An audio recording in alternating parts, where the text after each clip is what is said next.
Hi, welcome back to the Chinese Medicine Podcast, and this is the first of this new series that I'm doing about my personal journey, celebrating 20 years of practicing Chinese medicine. So it just dawned on me the other day, and I was like thinking, wow, Marie, I've been doing this for 20 years. This will be the 20th year, something like that. So I went to school. I'll give you a little bit about my background, how I got into it. That'll be its own video. And this video is about my journey going to China. So back in 2001, I took my first journey to China. And one of the reasons why I'm sharing these videos or sharing this series is because I know there's a lot of students watching this and there's people that are like thinking, well, how do I go about my journey in learning Chinese medicine? And not everyone's journey is the same. Like, I fully understand that. The way I found Chinese medicine, that will be another video that I'll do. It was very obscure and very strange. And like everyone has their own ways that they come, to things. But when I went to China back in 2001, it was a really interesting experience, and I would love to share that with you. And what I did when I was there is I kept this journal, this book, right? And even this has its own little story, because you can see it's a bit mangled. It actually, I actually left it on the roof of my car once. I went to see my nana when I came home, and I showed her all the photos and things like that are in here. So there's just all these photos, and there's it's like a journal that I kept of all the stories and the things that I did when I was there. And I had a little Canon, a little whatever camera, like a little snap. There you go, you can see that. That's me at the Hangzhou Lake with just a random person that came up to me. And I used to take photos all the time of my journey, and like these kind of little photos, and then I would get them printed and get them published. Back in the day, when I went to China the first time, you didn't have iPhones, you didn't have any of social media or anything like that. So this will be a little bit of nostalgic for people, for me, and a little bit of a journey into what it was like at that time. And I'll try to keep it short, but if it's too long, we might make it into 2 videos. So I'll superimpose these photos there when I edit this video, so you can kind of see what I'm talking about. So this first one here is the view from my Hongdu hotel. So I went to Hangzhou, right? And just to put you in the picture, I studied Chinese medicine straight out of high school. And so it was a 3-year course, which ended up taking 3 years and a half for various reasons. As it wasn't my fault. It was the school that couldn't continue my study, offer the courses that I needed to finish. Anyway, so it took me an extra 6 months to finish. And that was for herbs and acupuncture. Now, it's impossible to do that these days. They just don't run those kinds of courses. I remember in one semester, I did 10 units in one semester to kind of finish it. Otherwise I would have had to wait a whole another year. So I'm that kind of person that just gets stuff done. And I remember pulling many all-nighters and all the rest of that goes along with being a student. But I was very young. And you have the power of being naive, right, when you're younger. And especially even when you're older and you go into something that you've never done before, that power of naivety is a power, right? Because especially if you're a curious kind of person. And so my first experience of being overseas was in an Asian country, and that was when I was 14. And I went to Vietnam, and I went to the rural areas and the poverty areas of Vietnam because I'd done some fundraising for a not-for-profit organisation, and I won this prize. So it's not like I hadn't been overseas before, but it was certainly my first time, it was my first time to travel overseas. I'd travelled by myself around Australia, not just randomly everywhere, but I'd gone on a few trips, by myself or with just one or 2 other people, and a couple of things just by myself. But it was my first trip to go overseas by myself and completely into a foreign country where you don't know anyone. And yeah, you do have some things set up. So it's not like you're going there and you're going, oh, where am I going to stay? And what am I going to do? I don't know. What hotel am I going to be in? It was none of that. So what happened is my teacher back in Perth had organised, he had a contact with the hospital there, and they met you at the at the airport. They met you at the airport. So I didn't do any crazy trips that I'd done. I've been to China subsequently after that another 10 times. So in total, I think I've been at least 11 times. I've kind of lost a bit of count of how many times, but I know I've been 11 times. And some of the times I've been to Hangzhou, I went different ways about going, and that'll be a different story. I think yeah. I've had a lot of adventures in China, but this one was like, it was a good thing for him to say, just my teacher to say, just fly straight there, don't do anything crazy that could happen. And back at that time, a few things to remember. Like, so one, in China, they were just joining the WTO, the World Trade Organization. That might not mean anything to you, but it meant a lot to them, because it meant that they could start having more and more private enterprise was kind of opening up as opportunity for them. So prior to that, like, there wasn't any of this kind of Alibaba or direct shipping out of eBay parceling to people outside of China. It was all very closed, kind of still at that point. And certainly Chinese people have a higher amount of hustle, and they'll kind of get things, they kind of have a sense of drive and wanting to do stuff, but there wasn't that opportunity because the internet was very small then. Like, so there was email, and I used to go to internet cafes, and I'd be bombarded by people, you didn't have a PC. I couldn't afford, a laptop at that point. Like, laptops were very expensive, and I didn't have one to bring with me. So, like, it wasn't common to have like just public Wi-Fi and internet. You didn't have internet on your phone or anything like that. You didn't have those. I had a little Motorola flip phone, which I didn't bring with me, because why would you bring that to China? Who am I going to call? Anyway, I was there, and I arrived in Hangzhou. The hospital people met me at the airport, and they introduced me to, this is where you're going to stay, and this kind of stuff. And so this first little photo here it says my view from the window of the Hongdu Hotel. Now, I'm sure Hangzhou's changed a lot now. It's probably, that Hongdu Hotel is probably either rolling in the cash or been bowled over. So the good thing about the hotel was the aircon. That's what I'm reading out of my journal. Given that most of my stay here was during the hot weather, the worst thing would have to be the view out of the window. The worst thing. It was... Wow, okay, so that's weird how I've written that. The worst thing would have to be the view out of the window. It was great to be able to get up and see people brush their teeth and spit out over the balcony. This is where I first remember the China smell. I'll put that in these inverted commas. If I looked down, I could see the chefs preparing possibly my lunch, which was a very turn-off food experience. Now, I was a vegetarian at this point. And look, I think I started writing this journal maybe, I don't know, a few weeks into it. I think one of the reasons I started doing this was because I had this little camera and I could go around and take photos. And then I soon realised, like, it was very cheap to get photos developed there. Like, in Australia, it was, $10 or $15 or something to get a roll of film developed. I was getting these photos developed for like 20 cents a photo. And I was like, whoa, this is so cheap and so great. Like, I'm going to take photos. So this is my photo taken on the second day of China, 23rd of August, 2001. So I've written that there next to it. And then I've put here, view from my room of the Hangzhou Shizhong Yuan, the Hangzhou Chinese Medicine Hospital. Living on the 8th floor of the hospital was definitely a better experience. Although for the first week, there was often a lack of hot water. I'm taking this picture. And so sometimes you try to say to them, there's a lack of hot water. And they just used to say these things like, oh, it takes a long time. You're on the 8th floor. It takes a long time to get there. So you'd sometimes run the shower for 20 minutes, like waiting for this hot water to come in. And being from Perth, we have major water restrictions. So I was like, well, we can't waste that much water. We can't waste the water. And they just said like, oh, run the water. The hot will come eventually. And yeah, I remember that now that I read this. It was quite weird. Standing up on the balcony and leaning out, top left centre building was the Radisson. Apparently the only 5-star hotel. Wow. So, I mean, that's changed a lot now. There's a lot. So Hangzhou's become a very lucrative, rich area. It's the home of where Jack Ma lives. We don't know where Jack Ma is right this moment in time, but if he's still there, that's where he lives. And that's the home of like Alibaba, AliExpress and all that. Where they have that centre. And it's not just that, but it's like the Silicon Valley of China.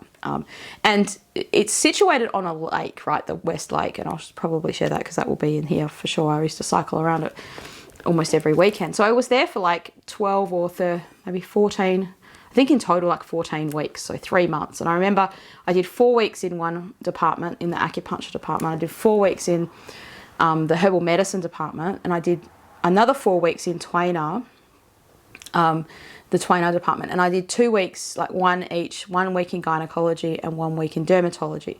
And they were herbal medicine specialties, really, of like in gynecology, they don't use acupuncture, they just used herbal medicine, right?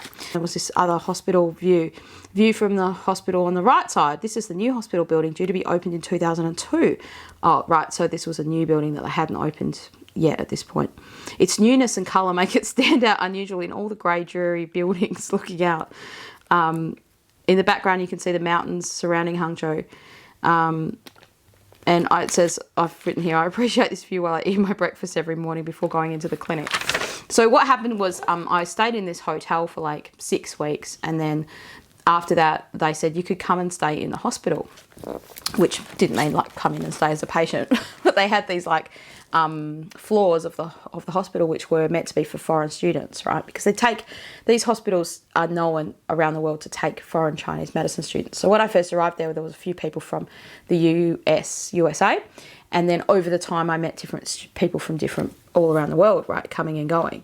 But mostly they had Australian students come and go from there, to there as well. And mostly what will happen is a group of students will graduate and then they'll go together because they want that experience. And not many people would be like, I don't know whether you say as dumb as me or as adventurous as me to say, well, I'll just go by myself. But I just wanted to go. Like, I knew I had to do that. And I just remember I'd saved up. I didn't have much money because I was very, very poor student. And I worked a lot in that like final year where I had like half a year of study and a few months before, that basically the last year of my study, I almost quit Chinese medicine because I was earning so much money teaching violin. And I was like, wow, this is really lucrative. Maybe I should just stop doing this, because I was essentially self-employed teaching. I had 6 students that I used to teach from home, a couple of students that I'd drive to their house and teach them, and I played the cello as well, and I had a couple of adult cello students. And then I taught at this music school, and I used to go there a few days a week and teach, in their after school slots. And so in the end, I had 30 students a week, and that was a lot, and you're getting quite a good amount of money. So 30 students, half an hour lessons, to me at that time, I was rolling in the cash, and I was like, well, maybe I'll quit Chinese medicine. And my teacher was like, no, don't do that. You've only got 6 months to go. And I'm so glad I didn't quit. You wouldn't be watching this YouTube channel if I'd quit that. But I might be rolling in the cash from the violin lessons. I doubt it. But anyway, so what I'm getting at is I used that money to, get me to China. And so it cost about 10 grand back then. Not just for the trip. So you had to pay for the airfare and the accommodation, but you have to pay the hospital to do the training there, right? So you pay them to do that. So then the next page is the Shihu, right? So these weird little photos with this skyline here. And you can see all this writing. So I'm just showing you that so you know I'm not making it up. So the Shihu is this massive lake. I'm not going to read every line that I've written, not because it's something personal, just because it's long-winded and it's boring. But it says one side a city skyline, on the other side is mountainous range. In the middle of a city with a population of, I left that blank, million. I don't know how many was in there, but there's a lot. You can take this boat out, and I did on the day of this photo. And you can hear quiet. So I was like really amazed that like you can go into this Shihu area, like this West Lake, and it's like there's a lake and then there's a lake within a lake. So you can go out on this boat and you get to this like other little island, and there's other little mini lakes in there. And when you're in that inner island, you can't hear the city. You can't hear the bustle. It's very peaceful. And a lot of people would do their Qigong there, their Tai Chi and all that sort of stuff in the morning. I'd never do that because I'm not an early riser. It was very unusual for me to get up. I had to get up like 2 or 3 times to catch a bus like at 5 a.m. or something to get to Shanghai a few times. And I remember that was quite a ordeal. It's quite an ordeal for me to get up that early. But when you do get up that early, you do see all these people doing all their like practicing for lion dancing, sword dancing, all these kinds of like Tai Chi and Qigongs and all this sort of stuff. It's very beautiful. On this one, it says, on the day of these photos were taken, I went on a lake trip with Jew hunting. She was the lady that was looking after the foreign student. So she was like my go-to person if there was something, you know, that wasn't right, or like the hotel ran out of toilet paper and I couldn't tell them I needed toilet paper because I couldn't speak Chinese, and they couldn't speak a word of English. So back then, like I was trying to mention that before, but I kind of got sidetracked, is like, this is 2001, China just joined that WTO, but they hadn't had the Olympics yet. And so all the signs were in Chinese, but not in the pinyin, not like with the letters written out, just all the characters. So if you don't know Chinese, you were just like, what? It's all, you know, I remember being on the bus and listening really hard with my highest level of listening. You've got people talking all around you and you're trying to listen to this. The next stop is, and it wouldn't be in English, it was like, chow chow chow chi, sing pao tao. And you're like, oh, sing pao tao, was that my stop? You're like, what? I don't know. I don't know where I am. Especially if it was dark and you'd gone on this bus, you know, to get food or something or whatever.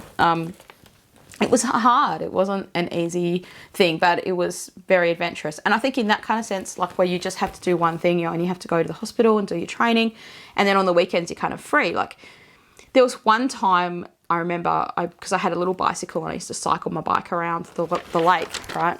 I was going to read this out, but I'll probably just reminisce and read some of it and talk about it. So this next page here, this was on my West Lake day, so I probably cycled to the lake and then I would have taken a little boat in there. And what was so common, this photo here is a classic that I'll put on the screen so you can see it. This girl, I didn't know her. She just come up behind me and I was taking photos, and then I would give my camera to other people and say, could you take a photo? Now, selfies weren't a thing back then, right? People just didn't take selfies. No one knew what that was. But I would ask them, and this girl came in this photo with me, like, and not just got in the photo, but decided to hug me. And like, you can see in that photo, I'm a bit uncomfortable. I was like trying to smile. I didn't know what she was going to do. And look, I'm not a huggy person. I don't even really hug people I like, let alone people I don't know. Anyway, so this, on this day, I cycled around and stopped taking photos, and people asked if they could have a photo of me. This girl just came up and hugged me around the waist, pointed to it in the thing.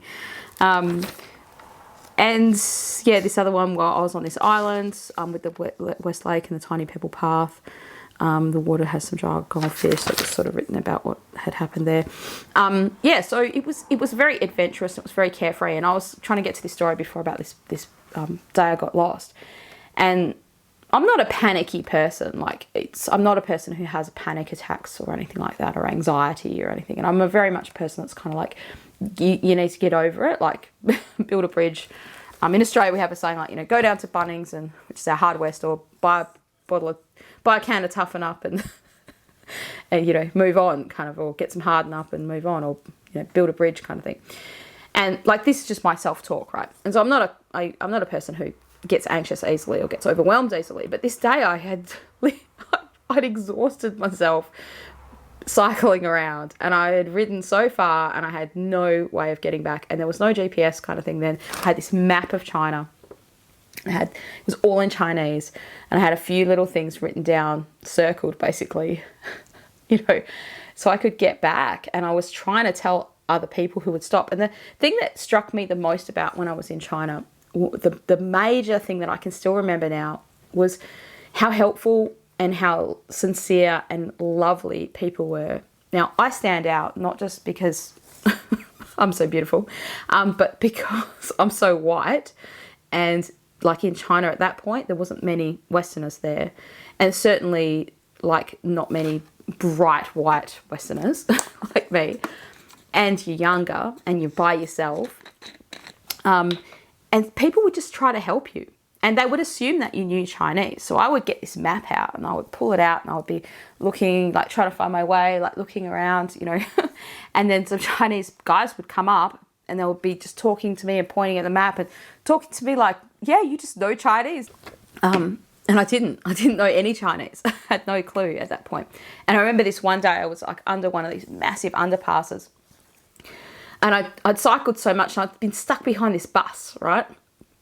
every time the bus would stop, this huge amount of smoke would come out, right? And in Changzhou at that time, they had a lot of cycle lanes, so you could cycle very freely and quite safely in these dedicated lanes. Now they've changed them into like car parking lanes where people can cycle.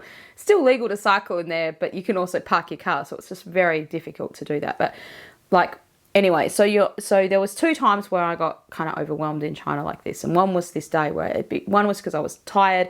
I was, when you're just like, I just want to go home. And I had no idea which direction. And it's not like driving a car where you drive in the wrong direction. Well, when you're biking it around and you're tired and you're like, I've got no more energy to cycle any further. I don't want to cycle in the wrong direction, but I had no way of knowing.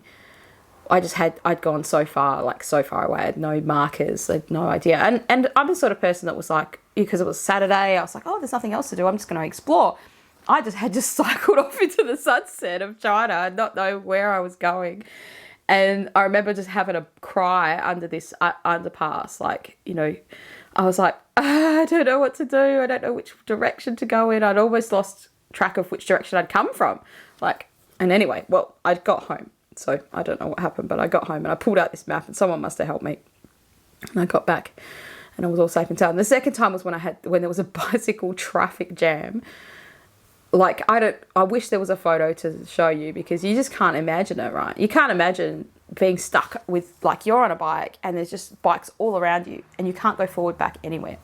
And this was on National Day. So they have this festival day where a whole week, right, of just like party time or whatever. And they said to me, look, National Days, the hospital's going to close. You don't need to come in, or they don't close, but anything that's not, anyone that could be sent home was sent home, right? So all the outpatients and everyone was kind of not coming in, and only the really sick people were there. And they were like, well, there's at least 2 days where there'll be nothing for you to do, Marie, in the hospital. You may as well just have a holiday day. So what did I do? I thought, I'll go and get a DVD, because I just bought this DVD player, and that's another story, because that really changed my life there. I was getting bored with no TV and everything to watch. Anyway, so I thought I'll go down to this DVD store and buy myself a DVD and treat myself and watch a DVD and just relax all this day. Because I was like, there's no way I'm going to Shanghai or going on a train or anything like that over this weekend, because I knew it was going to be busy, but I didn't know it was going to be that busy. Anyway, I get out of the hospital floor or wherever I was. I'd cycled my bike onto the road. I got into the road, and as soon as I got into the main part, and it wasn't very far, I was like stuck in this traffic jam thing, and I was like thinking, shit, I can't get out. I can't go forward, back. I have to just go with the flow. And I just didn't want to be there anymore, just like, and that was really confronting, because I was like, wow, how could you be in a bike? Like, where did all these bicycles come from? That's what happens. That's why they don't have everyone work. That's why they stagger people who work on weekends and weekdays. Like, someone told me that in China. They said, oh, look, like, people just don't have a standard weekend here, because some industries, they try to stagger it so that not everyone's on holidays at the same time, because it's just too many people. Like, you just don't know, you just don't realise that. Anyway, so then here's me at the DVD market here, this little picture. It says, here's a market I saw on my way to buy a DVD. That means a DVD player in Chinese. It was only open on the weekend. The stuff inside was very similar to the night market, and they had a lot of this ancient, I put in brackets, or ancient rip-off stuff. And then I've got this photo of this lady. I was just taking photos of everything with this bracelet. And it said, this lady chased me around the market until I bought one of her bracelets. Now, that was true. She literally was like coming and grabbing me, and like, because I must have touched her bracelet and showed an interest in it. And I was like, I really don't want this bracelet. Anyway, this part of the market was down the alley and in the side of the building from the above photo. I got her to hold a little turtle bracelet similar to the one she sold me. I got a good price, because at the time I really didn't want it. I made the mistake of asking how much in Chinese when I wasn't interested in buying it, really. Because I was trying to practice my Chinese. So I'd go to the markets, and what I would do is I would listen in to hear what other people were saying, right? So I'd be like, oh, how do you say how much? Is it, Dosha-chen, and you'd be listening to this thing, and then you'd be listening, oh, how much they say, and other to native Chinese people, and that's how I would learn. And sometimes I'd be listening, and hear something, and then I would ask a friend later on, I said, what does that mean? Like, just a shema, like that means, what is this? And I'd say, I have heard this phrase over and over. What is that, right? And that's how I learned Chinese. Well, learnt a bit of Chinese. I wouldn't say I'm great at it. So anyway, then I snapped this shot of children playing in the market. It was an unusual sight, so many children, when you consider that each parents only have one. So this was on a Saturday. All the kids were in this little market and they were all kind of playing together. And then I got a friend to take this photo of this old man. Now, this is my photo in the background here that you can probably see. Right, I just call it me and Mr. Miyagi. He's not Mr. Miyagi. But this is one of my favourites because it was so random. So I'd met this guy, I think he was a German guy, and I don't know how I'd met him. Probably, I used to meet a lot of people at Starbucks, because that's where, if you're a Westerner, that's where you'd go. And a lot of Chinese people I'd met through Starbucks, because that's where you'd go. That's where they would go to meet other Westerners. And I was there when the first Starbucks opened in Hangzhou, and I was like standing out the front. I remember watching them cut the ribbon. I was like, yes, coffee is coming. Because I was like, there was no coffee there. I brought my own coffee because my teacher said to me, well, Marie, you drink coffee, make sure you take coffee for 3 months worth of coffee because you won't be able to get it. I was like, what do you mean you won't be able to get it? Like, what does that mean? I got this friend to take a photo of this old man. So this guy that I'd met, we become friends, and part of the issue with being in China for such a long time is you become very lonely because you can't speak to the Chinese people if you don't know Chinese, right? So all the people you meet all the other doctors and the students I'd met in the hospital, they wanted to hang out. But when we would hang out, you couldn't have a conversation very much because neither of us could speak, the other language very well enough to kind of, have a meaningful conversation. So you kind of become friends with other people that were there. Anyway, this guy was going back to the back on his train, so I was just, saying, "Oh, I'll come with you to the train station." And we happened upon this old man, and because you're usually you can't just say to people, random people, here, take a photo, because I didn't know how to say that in Chinese. I was like, quick, take a photo, grab my camera, take a photo next to me with this old man. And he was kind of shuffling and he had his eyes down. Like, I distinctly remember that because he was kind of shuffling along very slowly. And I just expected him to be in the background. But when, I nudged right into him and he looked up, like, what are you doing? And he looks like, with his kind of eagle eyes or, boggly eyes, when the flash happened. And it was such a random photo because, I remember it so vividly because there was so many other people around. It wasn't a very good quality camera. It was just like a disposable, probably camera, I can't remember. Anyway, and I was wearing my little turtle bracelet that lady made me buy. It chased me around the market the day before. Yep. So on this day, a Saturday, I'd gone for one of my long bike rides and I got lost. I realised I was lost when the mountains appeared. Here is my bicycle. It looks blue, but it's actually purple. So that was probably that day when I'd gone so far, and I probably hadn't written in here that I was crying under the overpass and freaking out. And there's some other photos. So here's some places I went to. Lingyan Si, this big temple place. That was pretty fun. There's some people that I met through being there. So there's a couple of photos of me with some other students. I don't really remember these English students because they weren't there for very long. There must have been, some people were at the hospital for only a few weeks. But the other people, the American guys, so Jennifer Stickley and Brant, her husband, and another guy, Hamilton, they'd been in China for a long time before I'd come there. And so they kind of knew the lay of the land. They knew everything. And I was like the newcomer how would you know, right? I was green as. And I remember the first day when I went, so at the start of the story, I said, the Drew hunting, there was one who picked me up from the airport and made sure I was safe and got me back to the hospital. And then, in the next day or whatever, she was like, okay, what department do you want to go in? She was like, oh, these guys, I think that's why I did the dermatology or something, because that's what they were doing. And she was like, well, this will be easier if we all just do the same thing, because she's a translator. So some doctors can speak English and you don't need a translator. They'll translate for you. But if they didn't, then this person who was like the liaison and the translator, so that was her main job, Hunting was a translator. And she was very lovely. Like, it was great to have someone that you could trust, and you could just think, oh, you know, like, she's going to, if there's something wrong, I've got someone I can go to. Anyway, so she said, here you go, put me in this little room with these other people, and these guys were like, hi, how you going? And I was like, hello, I'm from Australia and just got here. You can see I'm kind of fresh off the plane. Anyway, so I'm sitting in this room, and it was tiny. It was a tiny room, and I was like, this is my first time to ever be in China. My first time. It was hot. Like, people were just everywhere. There were so many people in this little room with this doctor.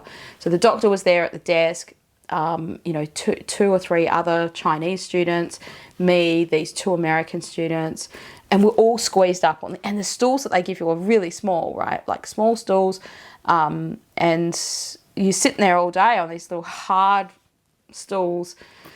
And there would be people coming in and out, and because people are in a hurry and there's no appointment system, there's just people everywhere. There's people hanging around, like there's not me. And my first sort of gauge of this was like, whoa, there's no privacy here. Like, people just telling their stuff. Like, I don't know what they're saying because they're saying it all in Chinese.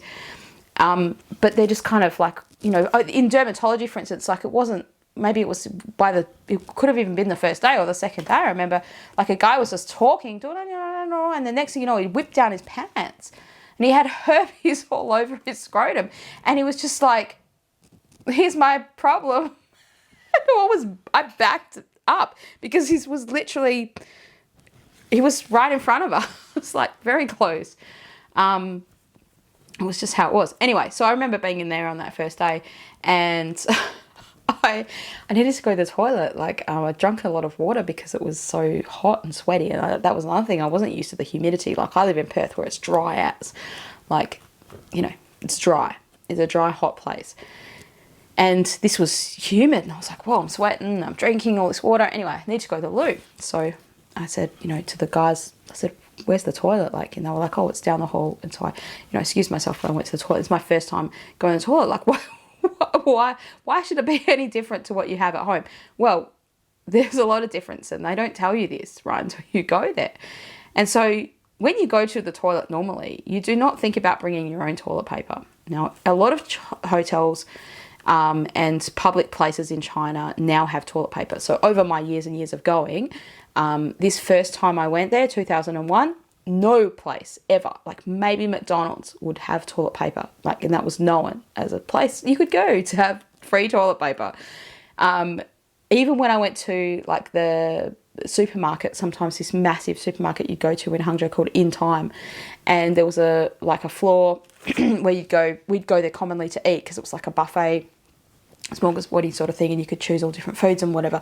Anyway, and you go to the toilet there, and this lady was there selling squares, like 1 square, and I would give her like the email, which is like a tenth of a kwai or something, right? So, you know, not even 1 yuan is like 25 Australian cents. Anyway, so this is sort of like a part of a yuan, whatever. Anyway, a tenth of a yuan.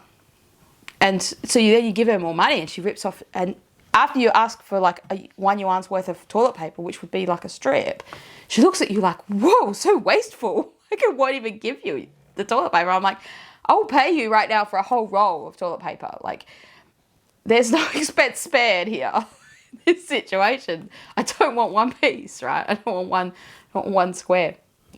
Anyway, so back to the other story. I'm in the hospital, and I went into the toilet, and I was like, for a start, there's like hardly any doors. The smell is overwhelming, like this just urine smell. And you don't expect that in a hospital. Like, you just think, you know, is this the third world? Is this how it is? What's going on? Is it just because is it unhygienic? Are they just not cleaning it properly? Or are they just, is this just how people are? Because I hadn't been everywhere in China. I'd only been in this hospital. And I was like, it's a trough. Like, it's the trough system. So it's like, it's not a hole in the ground. Like, it's not like that bad. I've been to Chinese toilets in the countryside, which are holes in the ground, and it's just literally the poo just goes down into this giant hole. And I don't know how it just composts over time or something, because there's not many people using it. This is really in the country, right? But this in the hospital, it's a proper toilet system, but it's just like, okay, so you go and you work out how you're going to go. But firstly, you're like, how am I going to go without peeing on my pants? Because if you've never squatted on a toilet, you have no idea. And then secondly, you're like, how am I going to go without letting my pants touch the floor? Or any part of my clothing touch the floor, which there's pee on the floor, like, because you can smell this urine smell. And then the worst bit is that you go and then you're looking around for the toilet paper. And there is none, and they don't have it. And you're like, oh, okay. I'll just have to make do. I'm not going to go into any more details than that. But so that happened. Now I managed to wash my hands because there was like a hand washing area there. Like there was a sink and soap and all that. And there's no hand towels provided. It's just dry your hands on your lab coat. That's what they all do, right? They all just scrunch their hands on the back of their lab coat. As you can see, all these wet marks where they've dried their hands. Anyway, you go back into the hospital room, into this clinic room, and I go back and I sit down next to these guys, and they're kind of sniggering a bit. Like, you know, they were like, they go, were you prepared? I was like, why would you tell me? Like, I was just laughing, knowing what I would have had to face, knowing I just literally got off the plane. They could see I was probably 10 years younger than they were. Like I was like a little pipsqueak green as why would I know? Anyway, it was mental. That was a very confronting introduction to the Chinese toilet system. But that just reminded me. So this was Jennifer. And so I put in my journal here, she became my good friend because her husband was studying at the same hospital as me. Jen had already been in China for 6 weeks when I arrived, and she helped me to get food and get the daily necessities. We spent nearly every day together for 2.5 weeks. Jen and I got along well, and we had fun making bargains together. And I remember her telling me there's only so much shopping you can do. I think she was getting bored because, like, if you're just not studying and not doing anything else dedicated and you've seen all the sites and you've done all the shopping, because I got to that point after maybe, you know, I don't know, 4 or 5 weeks of being by myself. So those American people were there for maybe the first 4 weeks when I was there, and that was great because it meant that, like, in the evenings I had some people to go to dinner with, and you kind of, like, you don't realize until you go to a country like China where sometimes you worry about the food safety if you don't know, right? So if you're not a local, there are some places you could just eat. Like, sometimes I would often feel more safe eating McDonald's and burgers than eating other places because you don't know, right, about the quality of the food or the safety. Like, you know, what I mean by safety is, like, you know, hygiene. Like, are they hygienically preparing it? Am I going to get sick from eating this, basically? Are they cooking the meat properly? Are they storing the foods properly? That kind of stuff. Majority of stuff, it was good. Now, I only got sick in China like 2 times, and I never ever got like food poisoning. One is I got sick from the milk there because they either don't homogenize or they don't pasteurize, one of those two. And I have a lot of coffee, and I used to just make my own coffee in my room, and I was buying their UHT milk kind of thing. And it took me a while to find a brand of milk that didn't make me feel sick. Now, looking back on that, it could be like there's been a lot of things with milk in China and questionable practices, so it could have been something else. But it was probably the lack of homogenizer. Like, it just used to make me feel sick in my gut, like, you know, like not food poisoning sick where you're having to throw up, but sick enough to go, oh, I don't feel good having that. I don't want to have that again. So that happened. And then I also got a cough there once, maybe a few weeks into my trip there. And a lot of people say you get a cough when you're traveling in China from the pollution, because you're not used to that level of pollution, and sometimes it builds up. And obviously you get colds and flus and things like that. And, you know, it was back in 2001 and I wasn't anywhere near Wuhan. It wasn't like anything like that. But, you know, just traveling and you can get sick, and especially with the weather changing. And that was quite a bad cough, I would say. Like, you know, I remember being like, I don't know, just feeling unwell for about a week, like with this cough that I had there. And anyway, that's what happened. That's what happens. Here's some other things I met. This German traveller, put that in there. Oh, and then my friends Fung Bin and some other people that I met And so these were other Chinese medicine students. So this photo here was actually in their like dormitory kind of thing where at the university. So this guy that I met, he was studying Twainer, and he was very interested in learning English, and he had a girlfriend who was very friendly and lovely, and she kind of had a whole group of other girls, and I used to go out with them a few times, and we would go out for dinner all night and chat all night long in Chinese, and I had no idea what was going on, but we just have a good time, and you know, just eating and drinking different foods and trying to work it out. Like I had this little red dictionary which I used to try to work out what I was going to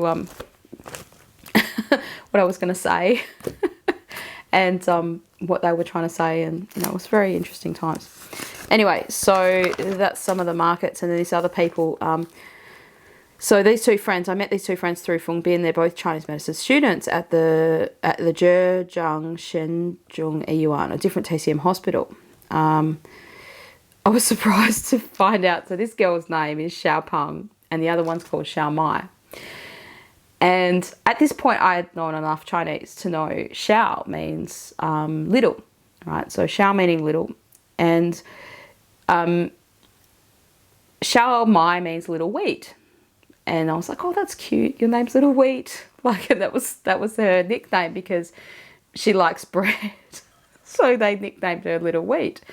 And a lot of my friends had these nicknames of Xiao something, right? And I was like, what am I going to be, Xiao? And they were like, you can be Xiao Ma.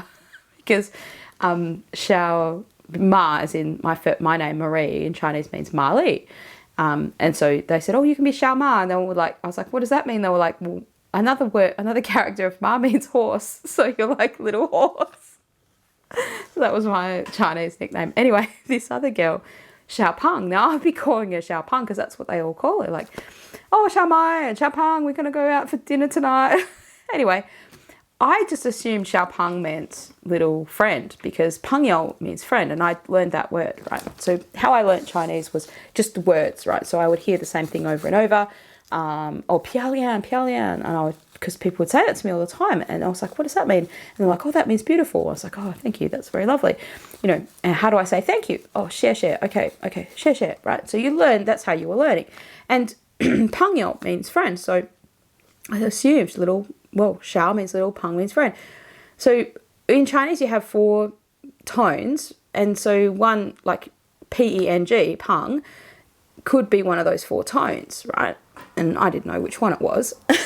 Later on, I found out, I've written this here, and I wrote this here in my journal. I met these 2 friends through Fung Bin. I was surprised to find that Xiao Peng's nickname means little fat. I thought it meant little friend, like Peng Yao. I said to her when they said, oh, but it's because I'm a little bit pudgy. Like, if you look at her photo, she's just basically not as thin as the other one. And at that point, I would really struggled to find clothing that would fit me. Now, I was a size 8 back then. I'm a bit bigger than a size 8 now, of course, a lot bigger than that. But like, I was a size 8 then, so I was pretty skinny. And I would struggle to find clothes to fit me, right? Now, when I've gone to China, no problem. I can find clothes that fit me now. And they're not men's clothes, they're women's clothes. So the sizes of people in China have exponentially grown. Like, you just didn't have fat people then. It was really hard to... Now, the food was pretty greasy food, but you just had less sedentary life. Like, people were active a lot more. A lot more people had to walk to get the bus and get to work. A lot of people had to cycle. You know, given the opportunity, they probably wouldn't want to cycle every day, right? They would have preferred to drive a car. And so now that they've got the options, well, of course they drive a car. Of course they take the train. Like, especially in Hangzhou, there wasn't a metro train system then when I was living there. So you could only get around by bus, and buses are great. And buses in China certainly run a lot more often than buses in Australia. But even still, like, you still have to walk quite far usually for buses and trains. You're not just going to have, you know, your place of residence at the bus stop. So that requires exercise. And anyway, it's just a shame. Like, it's just things that have happened. So I'm just going to leave this video here. I'm going to continue this in the next video, because there's a lot that I want to talk about my trip, and I'm going to go through every page of this journal. So we're only up to sort of a third. We've done a third of it, and this is 3 months in China. So this will probably be maybe, you know, a few videos on this, because I think it's quite interesting, and it's it's quite interesting for me to recount it. So I hope you found this interesting and probably not useful and helpful, but it's just a little bit interesting, especially if you're thinking about what's it like in China and what was it like back then. Yeah, so leave a like or a comment, and if you'd like to see more. So this video is in celebration of my 20 years of studying Chinese medicine. I'm going to be doing 20 videos. some of them will be about this journey in China. So, and some of them will be, you know, about some of the highlights of my practice, and just some things about my journey and running a business as well, and running my practice. And so, you know, I hope you're doing well, and I hope you found that interesting, and just maybe had a laugh. So I'll see you again on the next video. Thanks for watching.